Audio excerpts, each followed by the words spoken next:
രാഹുൽ ഈശ്വർ, ശ്രീ രാഹുൽ ഈശ്വർ, മുൻപ് പല ആരോപണങ്ങളുണ്ടായപ്പോൾ അങ്ങ് അതിനെ നേരത്തെ അത്തരത്തിലുള്ള ആരോപണങ്ങളെ കള്ളക്കഥകൾ എന്ന് പറഞ്ഞു. എന്നിരുന്നാൽ പോലും പ്രതിഭാഗം ഈ ദൃശ്യങ്ങൾ കാണുകയും അതിന്റെ സീൻ ബൈ സീൻ പ്രിപ്പയർ ചെയ്യുകയും വിസ്താരത്തിന് ഒരുങ്ങുകയും ചെയ്തു എന്നതടക്കമുള്ള ആരോപണങ്ങൾ ഉന്നയിക്കപ്പെട്ടിട്ടുണ്ട്. അതിന്റെ പശ്ചാത്തലത്തിൽ കൂടിയാണ് ഈ മെമ്മറി കാർഡ് ദുരുപയോഗം ചെയ്യപ്പെട്ടിട്ടുണ്ടോ എന്നൊരു ചോദ്യം ഉണ്ടാകുന്നത്.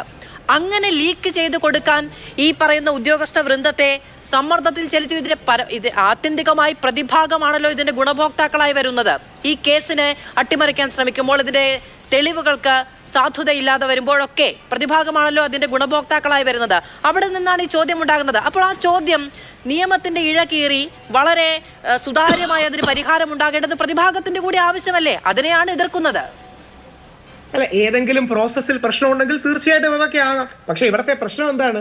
യഥാർത്ഥത്തിൽ ഇത് കണ്ടാലും കണ്ടില്ലെങ്കിൽ ദിലീപിന് എന്താണ്, ശ്രീ ദിലീപിന് എന്താണ് നിങ്ങൾ ആലോചിച്ച് നോക്കിയിട്ടില്ലേ? സാധാരണക്കാരും ഒന്ന് ആലോചിക്കൂ. ഇത് ഒരാൾ കണ്ടു അല്ലെങ്കിൽ ഒരാൾ കണ്ടില്ല. ശ്രീ ദിലീപിന് ഈ കേസുമായിട്ട് എന്ത് ബന്ധമാണ്? അത് കണ്ടാലും ഇല്ലെങ്കിലും ശ്രീ ദിലീപിനെ ബാധിക്കുന്നത് 8-ാം പ്രതി ഗൂഢാലോചനയുടെ ഭാഗമാണെന്ന് ആരോപിക്കുന്നത് മാത്രമേ ഉള്ളൂ. ആ കേസിൽ നിയമവ്യവസ്ഥ പ്രതി ചേർക്കപ്പെട്ട ഒരാൾക്ക് ഒരു കേസുമായി ഒരു ബന്ധവുമില്ല എന്നങ്ങ് പറയുന്നത് ഏത് അത് വ്യാജാരോപണമാണെന്നും കള്ളക്കേസാണെന്നും ഉള്ളതല്ലേ ഞങ്ങൾ വാദിക്കുന്നത്. ശ്രീ ദിലീപിന് അതുമായി ബന്ധമില്ലെന്നും ശ്രീ ദിലീപിനെ പിന്നീട് കൊടുക്കാൻ വേണ്ടി ശ്രമിച്ചതാണെന്നും അതൊക്കെ പ്രതിഭാഗത്തിന് അത് ശരിയാണെങ്കിൽ നിയമത്തിന്റെ സംവിധാനത്തിലൂടെ അദ്ദേഹം പുറത്തു വരികയും ചെയ്യേണ്ടതാണ്. അത് ശരിയാണെങ്കിൽ. പക്ഷെ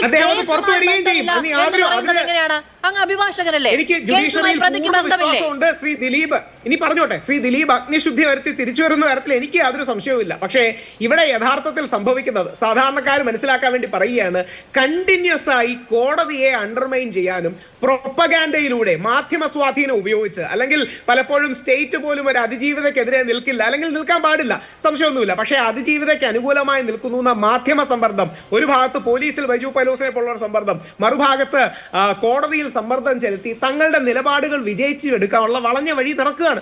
യാതൊരു പ്രശ്നമല്ല, നിങ്ങൾക്കത് ചെയ്യാം. പക്ഷേ ഇനി ഇപ്പൊ മാതൃഭൂമി ചർച്ച തന്നെ നോക്കൂ. ഇതുമായിട്ട് യാതൊരു ബന്ധമില്ലായിരുന്ന ദിലീപിന്റെ ഫോട്ടോ ആണ് അവിടെ ഇട്ടിരിക്കുന്നത്. അതായത് അതിജീവിതയുടെ വളരെ വിഷമത്തോടുകൂടി എഴുതിയ കാര്യത്തിന്റെ മേളിൽ ദിലീപിന്റെ ഫോട്ടോ ഇട്ട് ട്രാജിക് ആൻഡ് ഷോക്കിംഗ്, ന്യായം കിട്ടുമോ എന്ന് പറഞ്ഞ് ദിലീപിന്റെ ഫോട്ടോ ഇടുന്നതിന്റെ അർത്ഥം എന്താണ്? അപ്പൊ എങ്ങനെങ്കിലും ദിലീപിനെ ഇതിന്റെ പശ്ചാത്തലത്തിൽ ഓർബിറ്റ് ചെയ്യിച്ചുകൊണ്ടേ ഇരിക്കുക. ശ്രീ ദിലീപ് കുറ്റക്കാരനാണെന്നുള്ള ഇംപ്രഷൻ കണ്ടിന്യൂസ്ലി കൊടുക്കുക. അതോടൊപ്പം ഏറ്റവും പ്രധാനം, ദിലീപിന്റെ സ്വാധീനവും പണവും കാരണം ദിലീപ് എങ്ങനെങ്കിലും ഊരിപ്പോയി എന്ന തെറ്റിദ്ധാരണ വരുത്താൻ നോക്കുക. ഓർക്കുക, കാശും സ്വാധീനം ഉള്ളതുകൊണ്ട് രക്ഷപ്പെടുന്ന ഒരു വ്യക്തി അല്ല ദിലീപ്. കാശും സ്വാധീനം ഉണ്ടായിട്ട് പോലും ചില പോലീസുകാരുടെ കള്ളത്തരത്തിലുള്ള കള്ളക്കളികൾ മൂലം പെട്ടുപോയ വ്യക്തിയാണ്.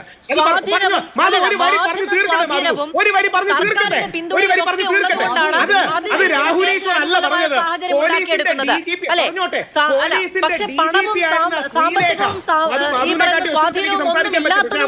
ഒരു വരി പറഞ്ഞു തീർക്കട്ടെ.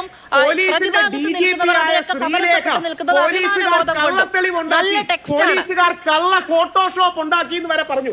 അത് ഒരു വരി പറയാൻ അവസരം തരൂ. കേരള പോലീസിലെ DGP ആയിരുന്ന ശ്രീലേഖ എന്ന് പറയുന്ന വനിതാ ഉദ്യോഗസ്ഥ പോലീസുകാർ കള്ളത്തെളിവ് ഉണ്ടാക്കി, പോലീസുകാർ കള്ള ഫോട്ടോഷോപ്പ് ചെയ്തു എന്ന് വരെ അവർ കൃത്യമായി ചൂണ്ടിക്കാണിച്ചു. ഫോട്ടോഷോപ്പിന്റെ എടുക്കുന്നുണ്ടല്ലോ. അന്ന് ഏറ്റവും വലിയ അധികാര സ്ഥാനത്തിരുന്ന ഒരാൾക്ക്, ഒരു ഉദ്യോഗസ്ഥയ്ക്ക് സ്വന്തം കൺമുന്നിൽ വെച്ച ഈ തെളിവുണ്ടാക്കലും ഫോട്ടോഷോപ്പും കണ്ടിട്ട് മിണ്ടാൻ പറ്റാത്ത എന്ത് അവസ്ഥയാണ് കേരളത്തിൽ? അവരുടെ കേസല്ലോ, ഇതിന് ശേഷമല്ലേ അറിയുന്നത്. അല്ല, നമ്മളൊക്കെ ായിട്ടാണോ എന്തെങ്കിലും കേൾക്കുമ്പോ പറയുകയും ഉണ്ടായിട്ട് അധികാരം കയ്യിലിരുന്നപ്പോൾ മിണ്ടാതിരുന്നവർ അതിന് വകവെച്ച് കൊടുത്തിട്ടുണ്ടെങ്കിൽ അത് അവരുടെ മൂല്യച്യുതിയാണ്. മാധു ആയിക്കോട്ടെ, ഈ സംഭവം നടന്നു കഴിഞ്ഞല്ലേ അവർ അറിയുന്നുള്ളൂ. പോട്ടെ, മാധുവിന്റെ ടീമിലുള്ള ഫോട്ടോഷോപ്പുകാരനോട് ചോദിച്ചാൽ മതി ദിലീപും എത്രമാത്രം ഫേക്ക് ആണെന്ന്. അതുകൊണ്ട് പോലീസുകാർ കാണിച്ച കള്ളത്തരങ്ങൾ മറച്ചു വെക്കാനും ഇതിന്റെ പിന്നിൽ വൃത്തികെട്ട, അതായത് നിലവാരം കുറഞ്ഞ ഫോട്ടോഷോപ്പ് വരെയാണ് ഉപയോഗിച്ചത്. ഏതെങ്കിലും നോൺ പെയ്ഡ് വെർഷൻ ഉപയോഗിച്ചായിരിക്കും ചെയ്തിരിക്കുന്നത്. അങ്ങനെ വരെ ചില പോലീസുകാർ, എല്ലാ പോലീസുകാരും അല്ല, കേരള പോലീസിനെ കുറിച്ച് ഏറ്റവും അഭിമാനമുള്ള വ്യക്തിയാണ്, ചില പോലീസുകാർ ചെയ്തതാണ്. നേരത്തെ നമ്മുടെ പോലീസിലും ചില പുഴുക്കുത്തുകളുണ്ട്. അവരുടേതായ സ്ഥാപിത താല്പര്യങ്ങൾക്ക് വേണ്ടി നടത്തിയെടുക്കാൻ പല കാര്യങ്ങളും എന്ന് പറയുന്ന കേസുണ്ടല്ലോ, അങ്ങ് തുടക്കം മുതൽ പറയുന്ന കേസ്, അതിവിടെ ഞാൻ ഡിസ്കസ് ചെയ്തിട്ടുണ്ട്. അതിനുള്ളിൽ അവർ പറയുന്ന പല കാര്യങ്ങൾ, കോടതി മാറിപ്പോയതടക്കമുള്ള കാര്യങ്ങൾ, ബോംബിട്ട് തളർത്തുകയാണെന്ന് പറയുന്ന അടക്കമുള്ള കാര്യങ്ങളുടെ നിലനിൽക്കാത്ത വശങ്ങൾ ചർച്ച ചെയ്തിട്ടുണ്ട്. അതുകൊണ്ട് വളരെ നല്ലതാണ്, അതിനെ അഭിനന്ദിക്കുന്നു. അതുകൊണ്ടല്ല ഞാൻ രാഹുൽ ഈശ്വറിന്റെ പറഞ്ഞതല്ല ശ്രീ രാഹുൽ ഈശ്വർ. അതുകൊണ്ട് ചോദിക്കാനുള്ളത് ചോദിക്കാതിരിക്കുക എന്ന് പറയുന്ന യാതൊരു സംശയമില്ല. എനിക്ക് ഒരു കാര്യത്തിൽ കൂടെ സന്തോഷമുണ്ട്. മാഡം കാവ്യോ എന്തായാലും മാധു ചർച്ച ചെയ്തില്ല, ആ കാര്യത്തിൽ എനിക്ക് സന്തോഷമുണ്ട്. പക്ഷെ നമ്മുടെ മുഖ്യധാരാ മാധ്യമങ്ങളടക്കം കാവ്യമാധവനെയും കാവ്യമാധവന്റെ അമ്മയെയും 4 പോലീസുകാരെ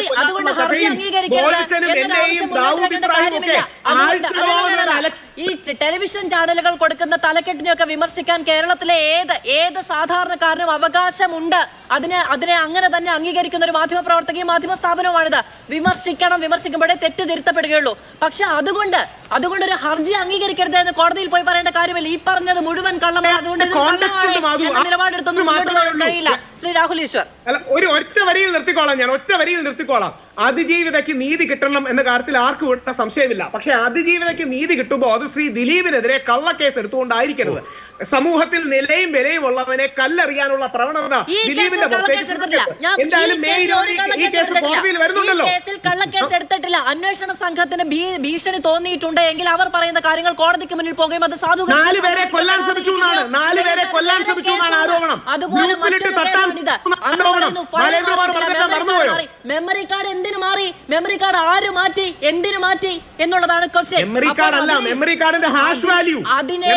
മെമ്മറി കാർഡിന്റെ ഹാഷ് വാല്യൂ അതിനെയും എതിർത്തത് എന്തിനാണ് എന്നുള്ളതാണ് ചോദ്യം ശ്രീ രാഹുൽ ഈശ്വർ. ശരി, ഒരു കാര്യമുണ്ട്, ടാമ്പറിംഗ് നടന്നിട്ടില്ല എന്ന കാര്യത്തിൽ ആർക്കും തർക്കം കാണും. അല്ല, തർക്കമില്ല എന്ന് പറയുന്നത് നിങ്ങൾക്കാണ്. ഈ പറയുന്ന ടാമ്പറിംഗ് അല്ല, ഇല്ല എന്ന് എനിക്ക് അഭിപ്രായമില്ലെന്നേ. ഉണ്ടെന്ന് മാത്രമല്ല ഇല്ല എന്നും എനിക്ക് അഭിപ്രായമില്ല. ഉണ്ടെന്ന് മാത്രമല്ല ഇല്ല എന്നും എനിക്ക് അഭിപ്രായമില്ല. ഉണ്ടെന്ന് മാത്രമല്ല ഇല്ല എന്നും എനിക്ക് അഭിപ്രായമില്ല. നേരത്തെ അഡ്വക്കേറ്റ് ആശ പറഞ്ഞു ഈ ഫയൽ ഓപ്പൺ ചെയ്തത് പ്ലേ ചെയ്യുന്ന സമയത്ത് അവനവന്റെ കയ്യിലിരിക്കുന്ന ഫോൺ വെച്ച് വേണമെങ്കിൽ അത് റെക്കോർഡ് ചെയ്യാം. അങ്ങനെ നടന്നിട്ടില്ലെന്ന് എന്താ ഉറപ്പ്? അത് ഗൂഢാലോചന സിദ്ധാന്തം എന്ന് പറയും, കോൺസ്പിറസി തിയറി. അങ്ങനെ എന്തൊക്കെ കോൺസ്പിറസി തിയറി ചെയ്യാമെന്നേ. അല്ലെങ്കിൽ ഇങ്ങനെയൊന്നും ചെയ്തിട്ടില്ല എന്ന് എനിക്കും അഡ്വക്കേറ്റ് ആശയ്ക്കും അഡ്വക്കേറ്റ് ജയശങ്കറിനും രാഹുൽ ഈശ്വറിനും ഉറപ്പ് പറയണമെങ്കിൽ ഇതൊരു പ്രശ്നങ്ങൾക്കും ഒരു സംശയത്തിനും വഴിപ്പെടാതെ ഇരിക്കണം. ഇരുന്നിടത്ത് കോടതിയിൽ ക്ലർക്കിന്റെ സുരക്ഷിതത്വത്തിൽ ഇരിക്കണം. ഇരുന്നിട്ടില്ല. അവിടെ ഏത് ഗൂഢാലോചനയും എന്ത് ആരോപണവും ഉന്നയിക്കാൻ ഇരുന്നിട്ടില്ലെങ്കിൽ 10:58 പരിശോധിച്ചിട്ടുണ്ടെങ്കിൽ സാധാരണക്കാരന് പറ്റും. അതിനെ ചോദ്യം ചെയ്യാൻ പിന്നെ കഴിയില്ല എന്നുള്ളത് മാത്രമേ പറഞ്ഞു വെക്കാൻ കഴിയുള്ളൂ.